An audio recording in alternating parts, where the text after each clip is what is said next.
Hey everybody, if you are looking at this and viewing this, I am probably now in Washington. So I hope you have a good week off, but continue to work on everything. The first thing I want to talk to you about is reliability. I'm going to do actually three different recordings, one on reliability, one on validity, and then one on the norm and criterion referenced interpretation. So the first one is reliability. The first thing you need to think about when you hear about reliability is that reliability is not an all or nothing type thing. You're always going to have some reliability. It yields consistent information and it's stable.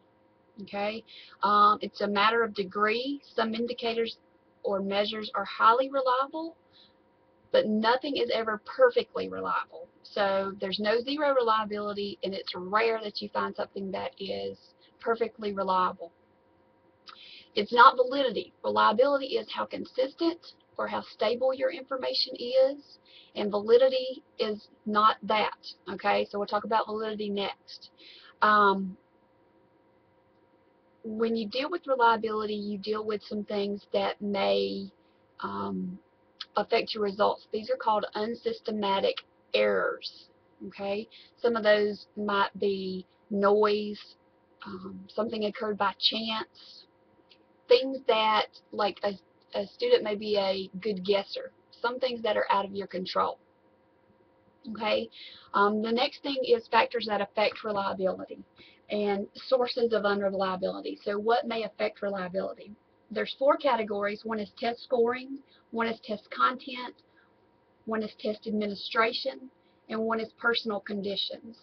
So if you take a few minutes to think about those on your own, you can come up with some things. So when you're dealing with test scoring, we're talking about who scores the test, depends on how much judgment is involved. So think about how test scoring could affect your results.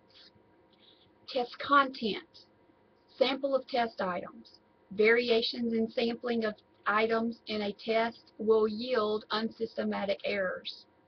Test scores vary not because of real differences in the trait being measured, but because of more or less random changes in the particular set of items presented in the test.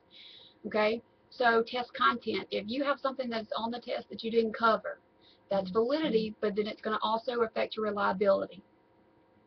Okay, test administration. Who administers the test? When is it administered? Directions, are they standardized? Are there time limits? Are the physical arrangements in your class? Is it cold? Is it hot? Those kinds of things.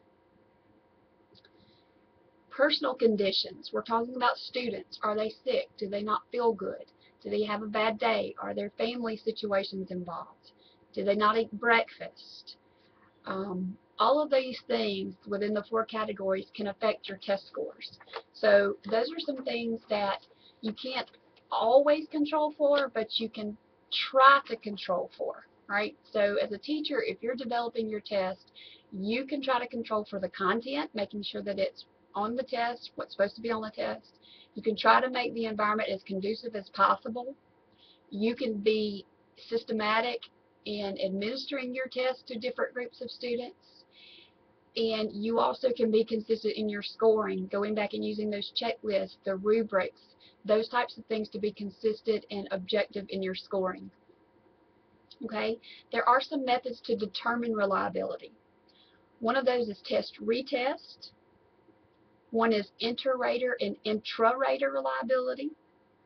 And the other is alternate form. So these are the three most popular kinds. More of what you would hear of as a teacher for teacher-made test. All right, test-retest is exactly what it sounds like. It's giving a test to a group of students on two separate occasions, usually 1 week apart. Okay. When you do a test-retest, then you would determine the correlation coefficient between the scores on the two occasions. So what does that mean? It means you take the average of the first set, the average of the second set, and see if there's a comparison, if they're closely related. Okay, if it's reliable, they will be.